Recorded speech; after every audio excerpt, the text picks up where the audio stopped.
What's up YouTube, Dave from Zephyr Wargames, bringing you an Igknight Synchro build. Now, Igknight was probably one of the first kind of pendulum decks to come out. It was one of the first ones I built, and they're a little bit unconventional in comparison to the rest of the pendulums, as the way they work is they put each other in, put your scales in, pop them both, put them to the extra deck, and then search out another level 4 fire warrior type monster from your deck or graveyard, and you're basically just filling up your extra deck to then push for games.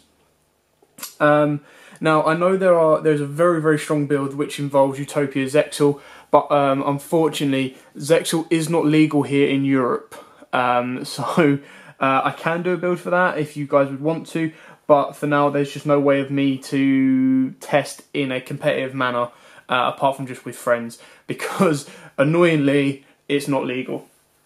So anyway, this is a Synchro build, so this was part with James Gill as well. He mentioned this to me a while back.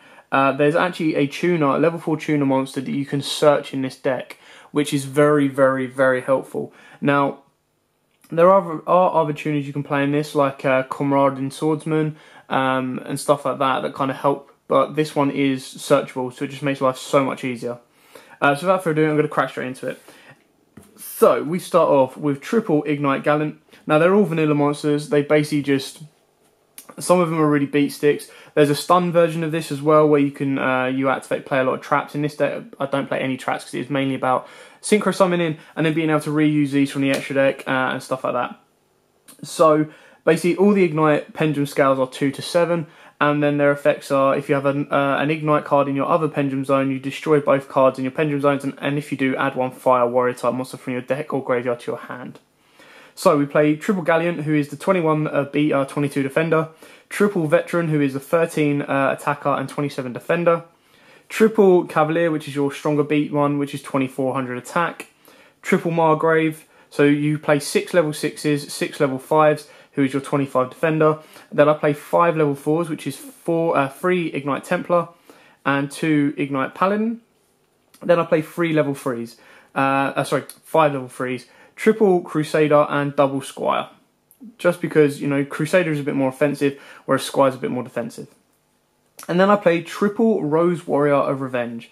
This card is searchable because it's a fire warrior and it's a tuner. So when this card inflicts battle damage to your opponent, inflict 300 damage to your opponent. Not as important, but the fact that when you pop 2 scales, you can search this out, it just makes life so much easier, and then it can be pendulum summoned if you need to. So, you know, if you've got enough cards in hand, if you have enough advantage, you know, search this one out. You've got synchro plays to go for as well, and you kind of go from there. Now for the spells, I play 1 Terraforming and double Ignition Phoenix. Now you could easily bump these up if you want to, it just depends on how much you want to search them. The best thing about this is, so all Igknight monsters on the field gain 300 attack and defense. Once per turn, you target 1 Igknight card you control, destroy it, and if you do, add 1 Igknight card from your deck. So this helps you search out Igknight Reload. So if you've got a bit of a dud hand and you've only got, like, you know, you don't want the scales that are in hand, or you haven't got the right scales, you can search this one out and get your plus off it. Next up, I play double Painful Decision. So you send a level 4 or lower normal monster from your deck or graveyard, and if you do, add one with the same name to your hand. So that helps you search out your level 3s and 4s, like your Templars if you need the scales. Double Unexpected Die. Now this also helps out. It helps get you like either a level 8 or a level 7 synchro quite nice and early, because if you activate Unexpected Die, get your Templar out, and then normal summon out your Rose Warrior, should you open up with her, that's your level 8 synchro there, done and dusted. You can then continue to do your scale plays and pendulum summon out the rest, bringing back that level 4 you've just used with Unexpected Die. So it gives you that extra plus. Double Summoner's Art, you can play this at 3 if you wish. This is to search out your bigger monsters, so your Cavaliers, your Veterans, your Gallants and your Margraves. 1 Rhoda, because it's only at 1, searches out your lower levels. 1 Dark Hole, easily bid Regeki, not an issue. And then MST and Twin Twister. Now you can play these as any ratio you wish, 2 MSTs, 2 Twin Twisters, 1 of each, however you prefer. The deck does have some discard, like ability to discard. I'm not worried too much about the hand advantage, because it can recycle stuff from the grave when it pops the scales. You know, so down to personal preference on that one. Now on to the extra deck. So I play 1 Vermilion Dragomech. So the reason I play this one is because if you use your Rose Warrior with your level 5, you get into this guy and then you get to banish one tuner from your hand, field or graveyard, so your Rose Warrior is going to be in grave anyway, and pop a card on field. Then if it's destroyed by card effect, you get to return that tuner to your hand. Scarlet Red Dragon Archfiend, very, very good, like generic level 8 Synchro. Ignister, Prominence, you know, if you've got the ability to make Synchros in your deck, there's no way you don't play Ignister. You can easily put Archfiend Eccentric in your extra deck if you want. Not extra deck, sorry, in your main deck if you wish, just for that extra pop. So that's again entirely down to personal preference.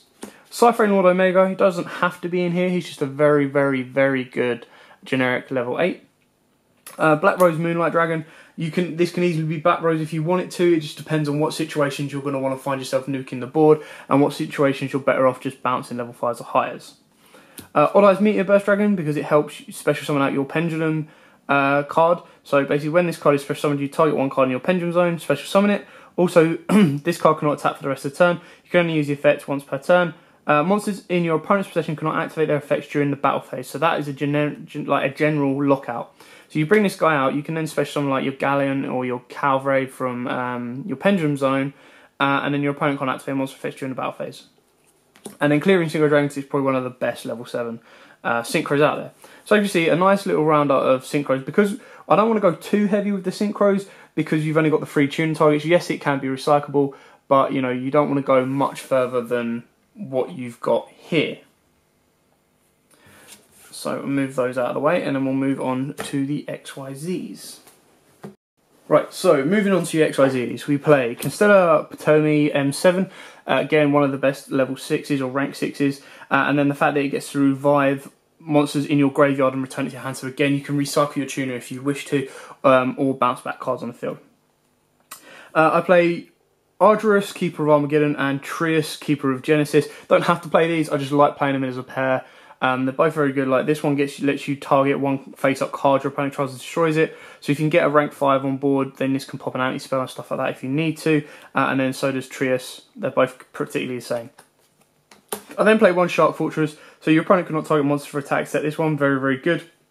Once per turn, you detach one material from this card and target one face-up monster you control. It can make a second attack during each battle phase. So it doesn't mean like, you know, after you activate this effect, the rest of your monsters can't attack or anything like that. But just imagine that you put it on like Heroic Champion Excalibur if you want to. If they've got 2 big beaters, you use Excalibur's effect, put them up to 4k to beat over Lightning or stuff like that, and then he can attack twice. Blade Armor Ninja, because we're running Warriors anyway, so it's another alternative. Castell, best generic rank 4 out there, and then your one Phantom Knight of Breaksword. Again, that rank 3 can be any rank 3 that you wish, as long as it fits with your deck. You can play Ground Pulse if you're more concerned about background, you want to wall up. This is just kind of how I wanted to go with it. It's a relatively even balance of extra deck cards. It's 8 XYZ and 7 Synchros. So you've got the range there to mix between the two.